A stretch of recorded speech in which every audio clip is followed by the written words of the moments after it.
এখানে তুই কি করতেছিস? আরে ইয়ার, আজকে মে দিবস না, আমি একটা কোম্পানিতে জবের ইন্টারভিউ দিতে যাব, সেজন্যই রেডি হয়েছি। তোকে তো অনেক সুন্দর লাগতেছে। আজকালকার মেয়েরা নিজের স্কিল না দেখিয়ে ওদের ফেস আর ওদের ফিগার দেখিয়ে জব করে। আচ্ছা ঠিক আছে, আমার দেরি হয়ে যাচ্ছে, আমি গেলাম। All the best.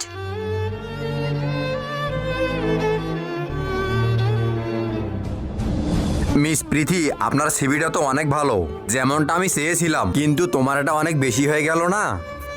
অনেক বেশি মানে? এর মানে এটাই মিস প্রীতি, তুমি তোমার বুকের মধ্যে ফ্রুটস ঢুকিয়ে দিয়েছো। সো তোমাকে তো দেখতে সুন্দর লাগবেই। সো তুমি যেটা করেছো না, সেটার জন্য তোমাকে চাকরি দেবো না। স্যার, আপনি কিভাবে জানলেন আমি এগুলো করেছি? আমার কাছে তোমার বান্ধবীর কল এসেছিল। হ্যালো। স্যার, আমার কাছে একটা ইনফরমেশন আছে। আপনার কাছে একটা মেয়ে আসবে প্রীতি নামে, সে আমার